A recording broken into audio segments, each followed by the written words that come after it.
ইসিতে honourable sir যেটা বললেন, ইসিতে আমাদের ৩ জন পোস্ট ভ্যাকেন্ট আছে। প্রথমত তো ফার্স্ট ভ্যাকেন্ট পোস্ট হচ্ছে আমাদের ফিনান্স ডিপার্টমেন্ট থেকে। এখানে আমাদের আইন অনুযায়ী ফিনান্স ডিপার্টমেন্টের একজন নমিনি আমাদের এখানকার ইসি মেম্বার হন।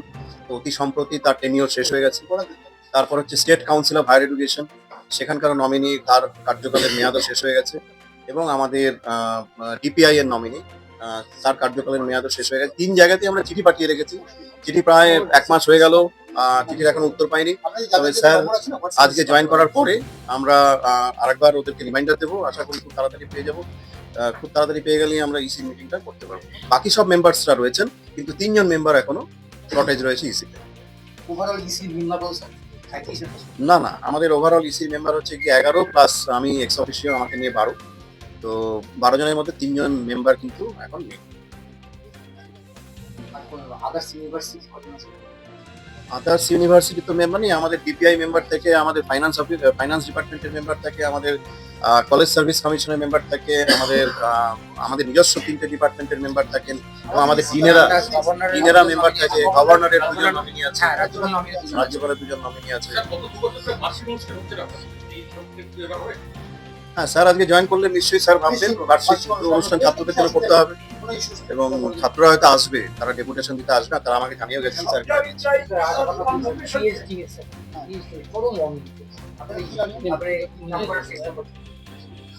ভালো লাগছে এসে। আমি আগে এখানেই একটা আর্ট ইউনিভার্সিটি, নর্থ বেঙ্গল ইউনিভার্সিটিতে ছিলাম। আমি প্রায় কাজ করেছি প্রায় ২৭ বছর।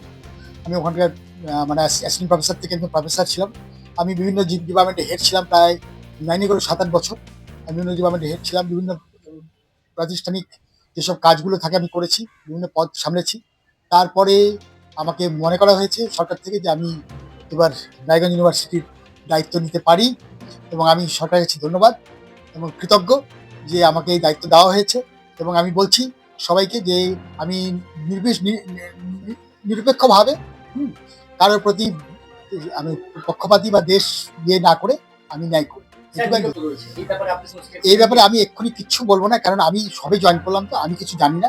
আপনারা এই ব্যাপারে যদি কিছু জানতে হয়, আপনারা আমাদের ডিন আছেন, আমাদের রেজিস্ট্রার স্যার আছেন, আপনি তাদেরকে জিজ্ঞেস করুন, তাদের বাইক নিন। তবে আমার মনে হয় যে ক্যাগ রিপোর্টে আমি যেটুকু খবর পেয়েছি যে আমাদের ক্যাগ রিপোর্ট যে প্রবলেমগুলো সামান্য কিছু ইয়ে এসছে, that can be solve, it is a solvable problem. আমার মনে হয় না যে এমন কিছু একটা বিরাট কিছু একটা আউট অফ দি প্রপোর্শন হয়ে যাবে যা সলভ করাই যাবে না, এমন কিছু আমার মনে হয় না যে প্রবলেম হবে। আশা করি আমাদের যাদের ক্যাগ রিপোর্টের নামও আছে they will come out with flying colours. না, এটা ব্যাপারে যেটা যখন হয়েছিল তখন যে যারা দায়িত্বে ছিলেন তারা কি পরিপ্রেক্ষিতে করেছিল, কেন করেছিল, করার নিশ্চয়ই কোনো একটা কম্পাইলেশন থেকে এটা হয়েছিল।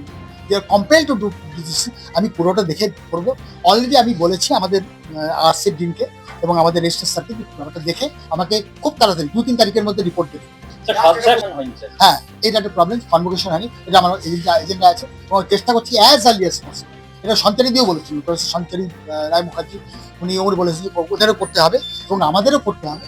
আপনার শীঘ্রই আশা করি গুড নিউজ পাবেন যে আমরা একটা কনভোকেশন, ওটা আমরা দেখবো। এবং আইকিউসি সম্বন্ধে আমার একটা প্ল্যান আছে।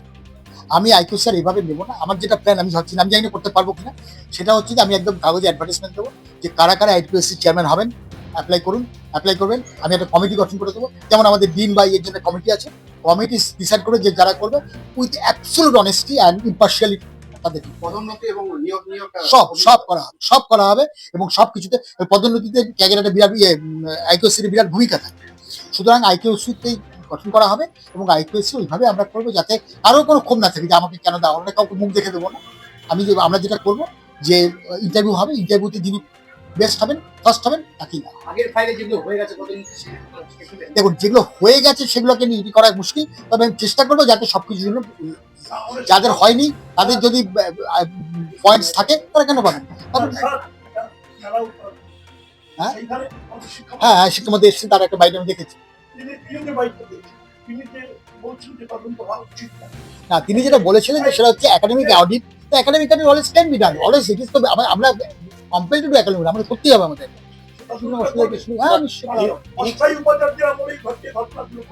দেখুন, আমি মানে সংস্কৃতি একটা ইয়েতে বিশ্বাস করি, গতস্য সূচনা নাস্তি। যা হয়েছে ভুলে যান, এবার সামনের দিকে তাকাবো, নাহলে আমরা সামনের দিকে তাকাতেই পারবো, তাই না? We must look forward. আমরা সামনের দিকে দেখবেন সেভাবে। আপনারা নতুন কি কি চিন্তা ভাবনা রয়েছে বিশ্ববিদ্যালয়ে? আমি বেশ কয়েকটা বলেছি অলরেডি, আমরা আলোচনা করছিলাম এখন আমার সঙ্গে। এক তো হচ্ছে একাডেমিক কিছু নতুন ডিপার্টমেন্ট খোলা হয়ে যাবে। যেমন আজকেই আমি একটা টিম এসেছিলাম, তাদেরকে বললাম যে আপনারা যেমন ইয়েতে এখানে তো কাছাকাছি আম খুব বিখ্যাত, আমের পুরো একটা সেন্টার বানান, সেন্টার ফর ম্যাঙ্গো রিসার্চ। হ্যাঁ, তেমনি আমরা পুলিকের যে ornithological center, we can make a good center of ornithology. একটা পেপারে সেদিন একটা বাইটও বেরিয়েছিল আমাদের, আমি এটা করবো। তাছাড়া হ্যাঁ, তুলাইপাঞ্জিপুরে আমাদের নর্থ বেঙ্গল ইউনিভার্সিটি অনেক প্রফেসর তুলাইপাঞ্জিপুরে কাজ করে, এখানেও নিশ্চয়ই দু একজন কাজ করে শুরু করবেন করবেন। আমি হ্যাঁ আপনি রাজনীতি তৈরি হ্যাঁ রাজনজিৎ তৈরি এখানকার জিওগ্রাফিক ইন্ডিকেশন তুলাইপাঞ্জি অলরেডি পেয়ে গেছে, এটা নিয়ে অনেক কাজ করে, অনেক কাজ করে। নতুন ভবন এখনো দীর্ঘদিন ধরেই নতুন ভবনের প্রবলেম হচ্ছে, আমি যেটুকু শুনেছি যে আমাদের ইলেকট্রিসিটির একটা ইয়েটা হয়নি এখনো, ওখানে টাকা আমরা অলরেডি আমাদের শিক্ষামন্ত্রী যেটা বলেছিলেন যে আমরা দেবো, স্থায়ী উপাচার্য এলেই আমরা টাকা করবো। আমি ওনার সাথে দেখা করবো, উনি অলরেডি আমাকে একটা অ্যাপয়েন্টমেন্ট দিয়েছেন, আমি হয়তো ফার্স্ট উইক অফ মার্চে গিয়ে ওনার সাথে দেখা করবো। দেখা করে 4 বছর তো স্থায়ী পর্যায়ে হিসেবে আছে যুক্ত। আশা করি আমি যদি ছেড়ে পালিয়ে না যাই, স্থায়ী টিম পাবো আমরা। নিশ্চয়ই পাবো, নিশ্চয়ই পাবো। এভাবে না, আমরা সেটাও আমরা দেখছি, শুধু দিন না, সমস্ত পদগুলো খালি সব পড়ে আছে। পদগুলো খালি। এবার তো আমি গেলাম, এবার আমরা স্থায়ী দিন পাবো। এবং আমি আপনাকে এটুকু বলছি যে স্থায়ী দিন ইয়ে করার সময়, যেমন নির্বাচন করার সময় অ্যাবসলিউট অনেস্টি স্থায়ী কন্ট্রোলার নেই স্যার, কিন্তু সব করা হবে। সব অনেক পোস্টই খালি পড়ে আছে, স্থায়ী কন্ট্রোলার নেই। আরো কিছু। এইটা একটা বিরাট সমস্যা, এটা সারা ভারতবর্ষের সমস্যা। যারা কন্ট্রাক্টুয়াল আছে না, তাদেরকে সরকার থেকে করে টাকা তো দেয় না। হ্যাঁ, এটা ওদেরকে কতটা করা যায়, যতটা সম্ভব আমি নিশ্চিত। দীর্ঘদিন ধরে ছাত্র সংসদ নির্বাচন হচ্ছে। ছাত্র সংঘর্ষের ব্যাপারটা আমি ঠিক জানি না ভালো, এটা আমাদের রেজিস্টার সার্টিফিকেট, রেজিস্টার সার্টিফিকেট জিজ্ঞেস করুন। ওদের হয়ে গেছে যদি দেখেছি ক্লাসটা হচ্ছে, তাই কিন্তু আমি কমপ্লিট করতে দেখুন, এটা নিশ্চয়ই চান না যে আমি যাবো আর তাকে সাসপেন্ড করে বা কি করে চলে আসবো। আমি তাদের সাথে কথা বলবো যে কেন হচ্ছে না, প্রবলেমটা প্রবলেম থাকতে পারে, অনেক হয়তো ক্লাস নিতে প্রবলেম থাকতে পারে, সেক্ষেত্রে আমি তাদের সাথে কথা বলবো, আমি তাদের এনকারেজ করবো ক্লাসেস। এবং আমি আপনাকে এটা বলছি, হয়তো 5 মিনিট আপনি এইটা সব জায়গায়, সব ইউনিভার্সিটির প্রবলেম, এমনকি খুন খারাপই পর্যন্ত হয়ে যাচ্ছে। এইটা ক্যাম্পাসে, ওই যে ক্যাম্পাসে হঠাৎ করে একটা লাল ছিল ক্যাম্পাসে আমাদের বাগানে। হ্যাঁ, যতটা সম্ভব ক্যাম্পাসে বহিরাগত না আসে। ফর্চুনেটলি এটা ছোট ক্যাম্পাস, এখানে ম্যানেজ করা সহজ আমার মনে হয়। এটা আমি দেখবো, দেখে যেমন আমার ঘরেই তো আমি আজকে করে দিয়েছি যে স্লিপ দিয়ে দিয়ে ঢোকান।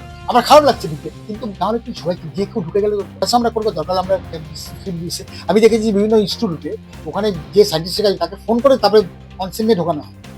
সেরকম কিছু করতে হবে, আমাদের ভাবতে হবে, বাইরের লোক